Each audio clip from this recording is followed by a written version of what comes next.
इसको नोट कर लीजिएगा।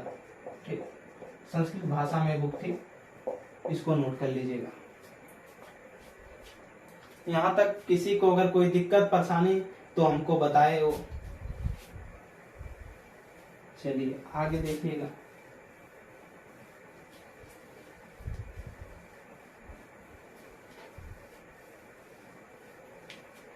आगे की तरफ हम देखेंगे, इसमें महावीर स्वामी जो थे, महावीर स्वामी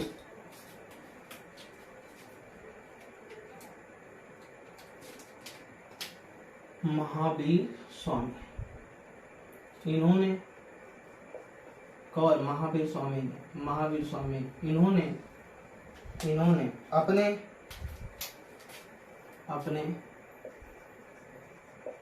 अपने शिष्यों के लिए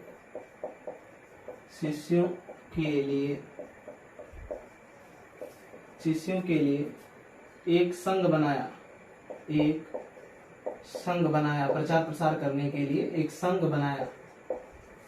बनाया। और जो संघ बनाया इसी को कहा जाता है गणधर। इसी को कहा जाता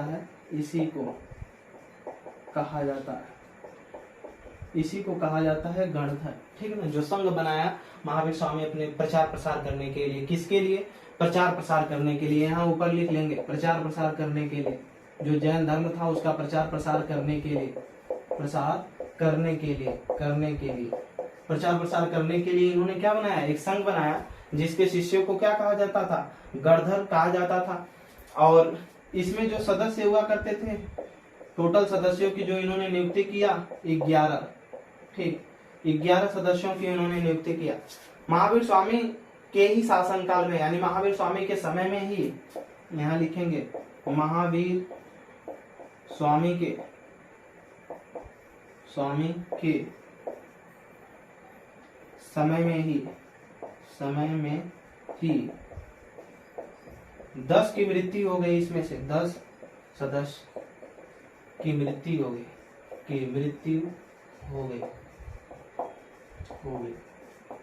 10 सदस्यों की मृत्यु हो गई। आगे देखेंगे, एक सदस्य आर्य सुधर्मन, जिसका नाम था आर्य सुधर्मन था। यही बचा और यही आगे चल करके क्या किया? प्रचार प्रसार किया। ठीक ना। जैन धर्म का कोष्टक में लिख लेंगे, जैन धर्म यानी जो संगीतियां आयोजित की गई उसका अध्यक्ष भी रहा। जैन धर्म का प्रथम अध्यक्ष भी रहा। ठीक, आगे की तरफ देखेंगे, जो महावीर स्वामी हैं इनकी मृत्यु के बारे में।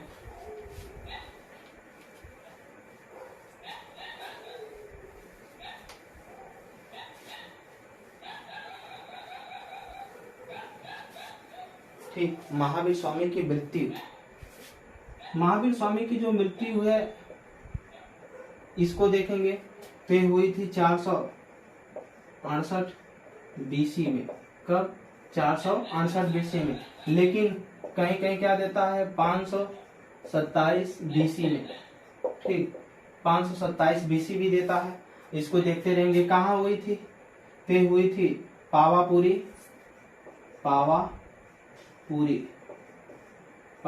ठीक ना। पावापुरी कहाँ पड़ता है?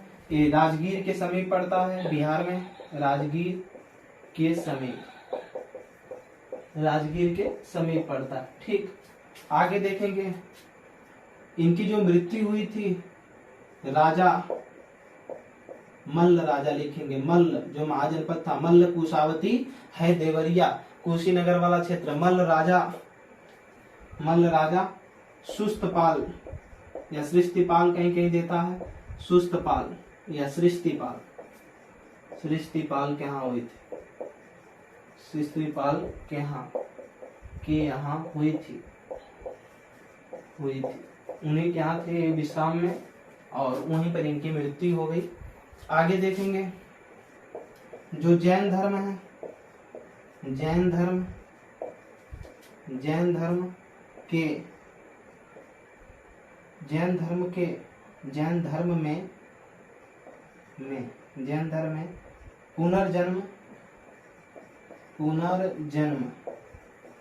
जैन धर्म में पुनर्जन्म में विश्वास किया जाता है ये जैन धर्म वाले मानते हैं कि फिर पुनः जन्म होता है। ठीक, आगे की तरफ लिखेंगे 5 महाव्रतों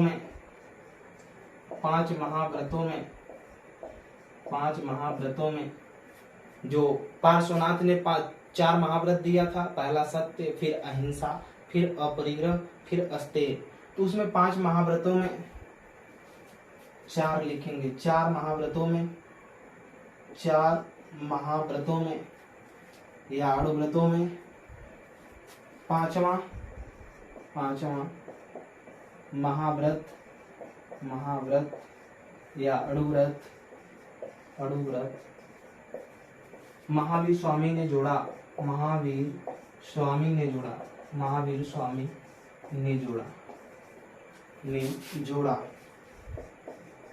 जो 5वां इन्होंने जोड़ा, क्या जोड़ा देखेंगे, वो था ब्रह्मचर्य। 5वां जो जोड़ा इन्होंने क्या था, ब्रह्मचर्य। इन्होंने बताया कि सदा सत्य बोलिए, और सत्य के बाद तो कितना हो गया, पहला था सत्य, सॉरी सब मिटा कर देखते हैं। ठीक,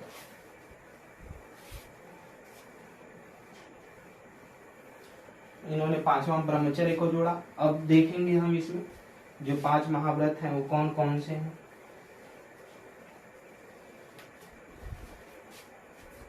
इसमें देखेंगे 5 महाव्रत या इसी को बोलते हैं अड़ुव्रत। ठीक, जैन धर्म के 5 महाव्रत, जैन धर्म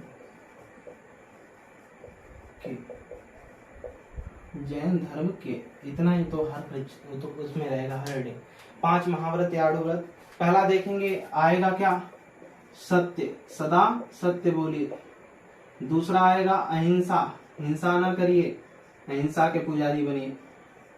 तीसरा अस्तेय, चोरी न करिए। ठीक, चौथा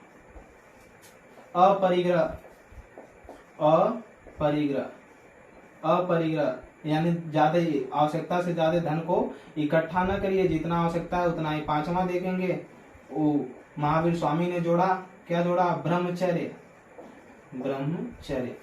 अब इतना देखेंगे, ये जो 5 हैं, 5 ये किसके हो गए, महावीर स्वामी के। ठीक, महावीर स्वामी, ये 5 को बताए। ठीक, लेकिन इसमें से जो 4 है एक किसके द्वारा बताया गया, पार्श्वनाथ के द्वारा। किसके द्वारा, पार्श्वनाथ के द्वारा। ये 4 महाव्रतों का पालन करने के लिए कहे, लेकिन महावीर स्वामी ने कहा कि नहीं, 5 महाव्रत का पालन करिए। ठीक ना, ब्रह्मचर्य भी रहिए, स्त्री से दूर रहिए, ये सारी चीजें। अब आगे की तरफ हम देखेंगे, इसमें जैन धर्म में जो 5 महाव्रत दिए गए, ठीक, उसमें अतिरिक्त 3 व्रत और जोड़े गए। देखेंगे उपर्युक्त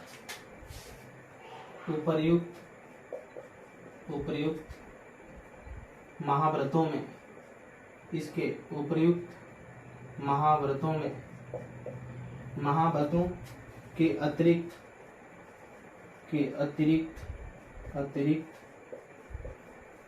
3 महाव्रत और है या अड़ुव्रत आए। पहला देखेंगे दिग्व्रत। क्या,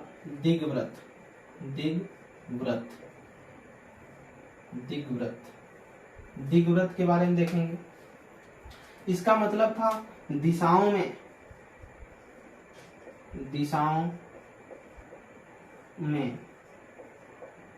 भ्रमण, जो दिशाओं में भ्रमण की मर्यादा बांधना।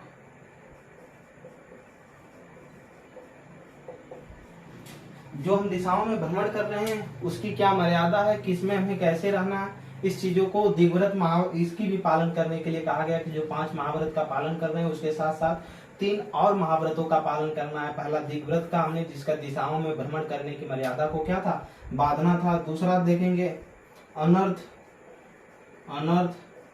दंडवत अनर्थ दंडवत, इसके विषय में देखेंगे। तो ये जो कहता है प्रयोजनहीन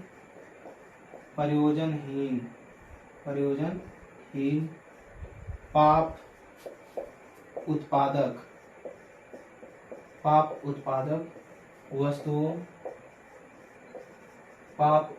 वस्तुओं का परित्याग करना। यानी दूसरा इन्होंने जो कहा महाव्रत का पालन करने के लिए वो अनर्थ दंडवत था। इन्होंने कहा कि प्रयोजनहीन हो, बिना कोई इसकी योजना न बनाइए, कोई भी ऐसी पाप उत्पादक वस्तु को न छुइए जो क्या करता हो, पाप उत्पादन करता हो। कोई भी प्रयोजन ऐसा काम नहीं करना है, ऐसी योजना को नहीं ठानना है जो पाप हो। उस वस्तुओं का क्या कर दीजिए, परित्याग कर दीजिए। तीसरा इन्होंने जो दिया, तीसरा वो है भोग। क्या भोग। तीसरा भोग।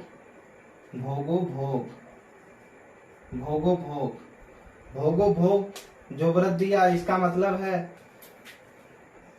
परिमाण, अर्थात इसका मतलब था अर्थात भोग पदार्थों का सीमित रखना। इन्होंने कहा आवश्यकता से ज्यादा किसी भी भोग पदार्थ को मत, उसको रखिए मत अपने पास। आपके पास गाड़ी, कुर्सी, बंगला, बेहतरीन कमरे, ऐसा ना होना चाहिए। उसके लिए त्याग करना होगा। परिमाण जितनी आवश्यकता है बस उतना है, उससे अधिक कुछ नहीं रखना। ठीक, तो ये 3 और महाव्रत रहे 5 व्रतों के अलावा, इसको याद रखेंगे। आगे की तरफ हम देखेंगे अब।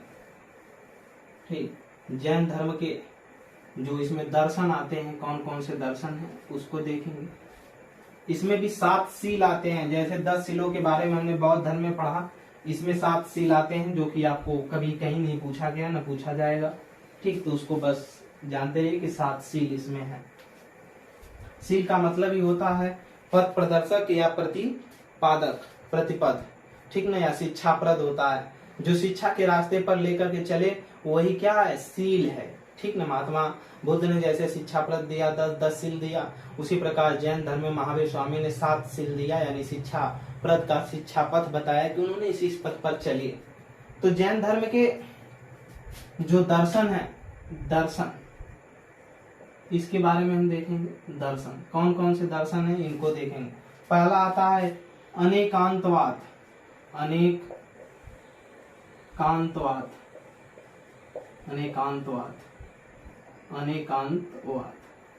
अनेकांतवाद क्या है देखेंगे। इसमें बहुरूपता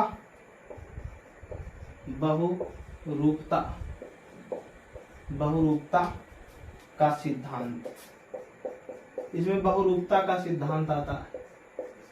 ठीक, बहुरूपता का सिद्धांत, इसमें माना जाता है कि जो ईश्वर है वो बहुत से रूपों में है। ठीक, इसमें ईश्वर की मान्यता है, ईश्वर को बहुत रूपों में माना गया है। ठीक, अनेकतावाद, लेकिन पूजा के लिए मनाही। दूसरा देखेंगे सप्तभंगी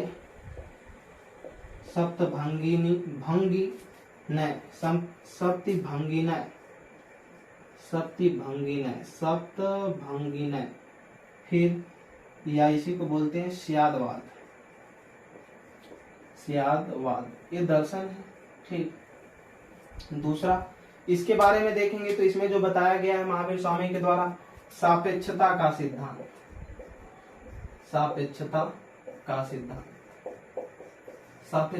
सिद्धांत इन्होंने दिया। आगे देखेंगे नववाद। क्या नववाद, ये जो नववाद क्या है इसको देखेंगे। नववाद ये है नववाद आंशिक दृष्टिकोण के सिद्धांत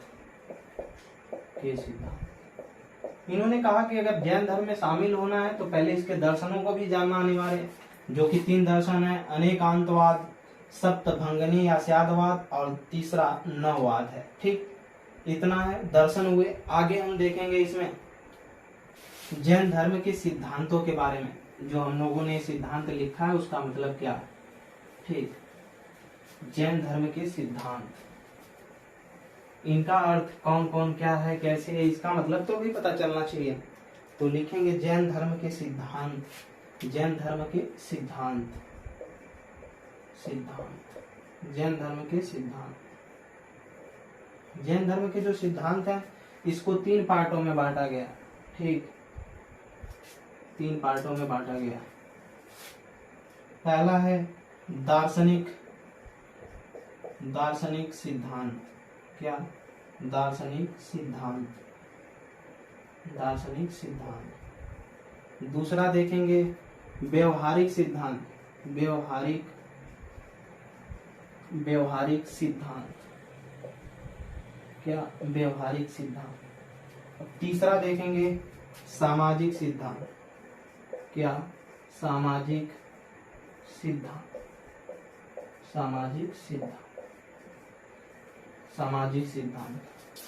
अब दार्शनिक सिद्धांत क्या है, इसमें देखें हम तो ये बताता है अनिश्वरवाद। क्या बताता है? अनिश्वरवाद।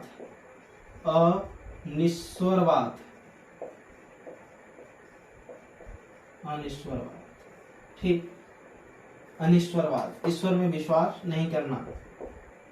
आगे कर्मवाद, ये कर्म में विश्वास करने के लिए कहता है। कर्म, आपका जो भी कर्म फल होगा उससे अगला जन्म होगा, क्योंकि पुनर्जन्म में विश्वास रखता है धर्म।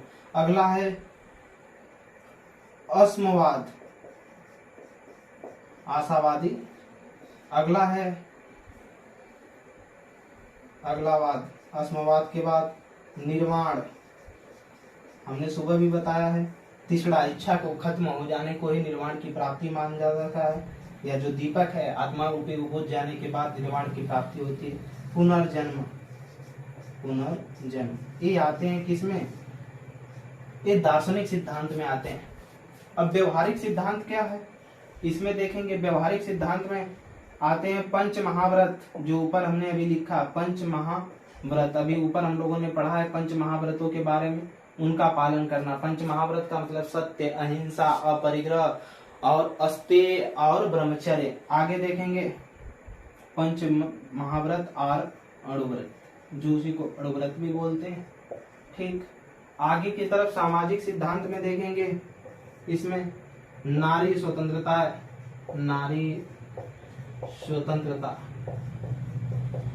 यानी नारियों को इसमें स्वतंत्र रूप से भागीदारी दिया गया। आगे आचार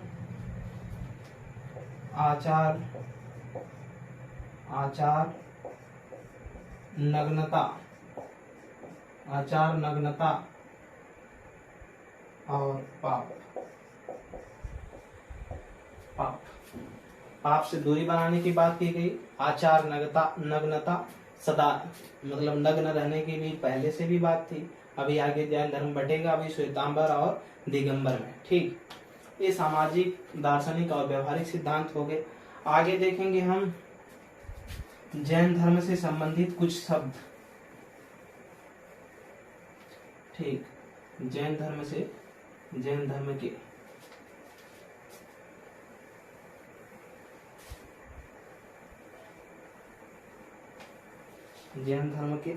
महत्वपूर्ण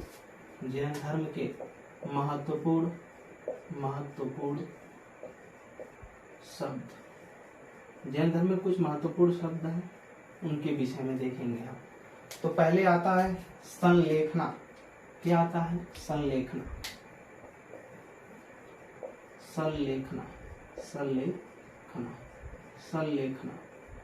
ठीक, ये शब्द का मतलब क्या है? जैन दर्शन में लिखेंगे, इसमें जैन दर्शन में जैन दर्शन में, जैन दर्शन में, जैन दर्शन में, जैन दर्शन में इसका शाब्दिक अर्थ, इसका शाब्दिक अर्थ, शाब्दिक अर्थ देखें क्या शाब्दिक अर्थ है। ये दो शब्दों से मिलकर बना है, सत व लेखना, सत व लेखना। किससे बना है? सत व लेखना, दो शब्दों से मिलकर बना हुआ है। ठीक, किसके? सत व लेखना के दो शब्दों से मिलकर बना है। तो इसका मतलब होता है लेखा जोखा। क्या? लेखा और जोखा, इसका यही अर्थ, लेखा जोखा।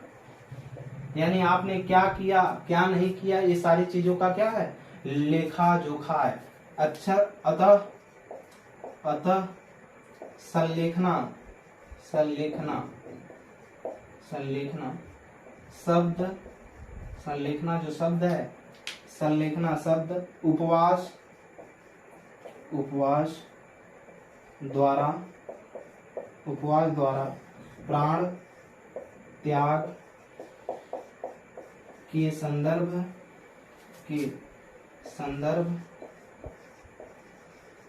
में आता है, में आता है, में आता है, में आता है। जो संलेखना है इस दर्शन में देखेंगे, लेखा जोखा इस दर्शन में, इस दर्शन में, इस दर्शन में, इस दर्शन में जो है अहिंसा, अहिंसा तथा काया क्लेश, अहिंसा तथा काया क्लेश, काया क्लेश पर बल दिया गया, पर बल दिया गया, दिया गया। यानी हिंसा नहीं करना है, कभी भी हिंसा नहीं करना है, हिंसा से बचना है, अहिंसा के रास्ते पर चलना है। किसी जीव जंतु की क्या हो, हत्या ना हो पाए, ठीक, जीवों की हत्या तक ना हो पाए, उससे बचना है इस दर्शन में। काया क्लेश, किसी की काया को, शरीर को नष्ट न पहुंचे, इससे बचना है, इस पे बल दिया गया, भले अपना प्राण चल जाए उसे नहीं मतलब है। ठीक, तो इसमें लेखा जोखा उसी चीज का होता था। तो ऐसे माना जाता है कि इसे उपवास द्वारा प्राण त्याग के संदर्भ में आता है। यानी प्रत्येक व्यक्ति को, जीव देखेगा तो खाना नहीं खाएगा भाई, जीव कुछ ऐसे जैसे है मशरूम है और भी चीजें हैं जिसमें जीव पाए जाते हैं, तो उसको खाएगा नहीं, तो उपवास में आएगा और उपवास की श्रेणी में आता है तो प्राण त्याग की श्रेणी में आएगा ही, यानी इसी के संदर्भ में आता है। तो संलेखना एक शब्द है जो इसे जैन धर्म से संबंधित है, जो प्राण त्याग के संबंधित संदर्भ में क्या है, आता है। ठीक, दूसरे शब्द के बारे में देखेंगे जो सुप्रीम कोर्ट में और कई बार इतिहासों में भी चर्चा में हमेशा रहता है। ठीक, दूसरा शब्द देखेंगे इसमें, जो दूसरा शब्द है वो है संथारा, संथारा, संथारा। संथारा जो शब्द है इसका जो काम होता है, बौद्ध सॉरी जैन भिक्षुक, जैन भिक्षुक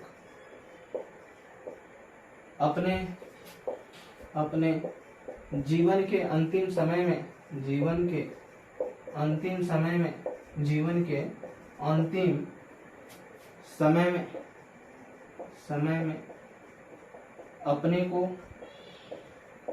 को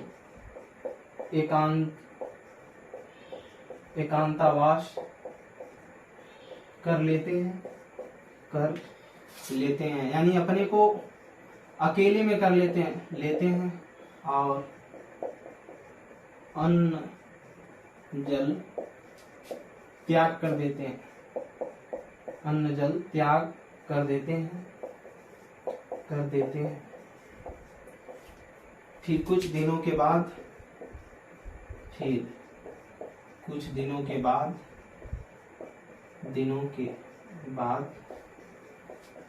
उपवास द्वारा, उपवास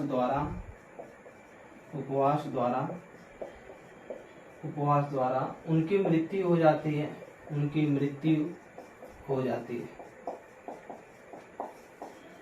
हो जाती है। जो जैन भिक्षुक हैं, अपने जीवन का जब उनका अंतिम, उनको लगता है कि हमारा अंतिम समय आ गया है, तो उस समय वो अपने को एकांतावास, अकेले कहीं किसी कमरे में या किसी पर्वत पर चले जाकर के अपने को अकेले में कर लेते हैं और अन्य जल का त्याग कर देते हैं, और कुछ दिनों के बाद उपवास द्वारा उनकी मृत्यु हो जाती है। इसी को बोला जाता है जैन धर्म में संथारा, उपवास द्वारा जो मृत्यु की जाती है। ऐसा मान्यता है कि तभी मोक्ष की प्राप्ति होगी, जैन धर्म में ऐसा मानता है। इसी को बोला जाता है संथारा। संथारा, इसके लिए जो इस तरह से जीवन को समाप्त किया जा रहा है, आत्महत्या के बराबर है। इसीलिए जो राजस्थान कोर्ट है, ठीक ना, बहुत विवादित मुद्दा रहा है। Rajasthan court, Rajasthan high court, Rajasthan high court, high court, high court 2015 में, ठीक, इसमें रोक लगाया। इन्होंने कहा कि जो आईपीसी की धारा है, भारतीय दंड संहिता 306 एवं 309 का संथारा उल्लंघन करती है, का संथारा उल्लंघन करती है, का उल्लंघन करती है।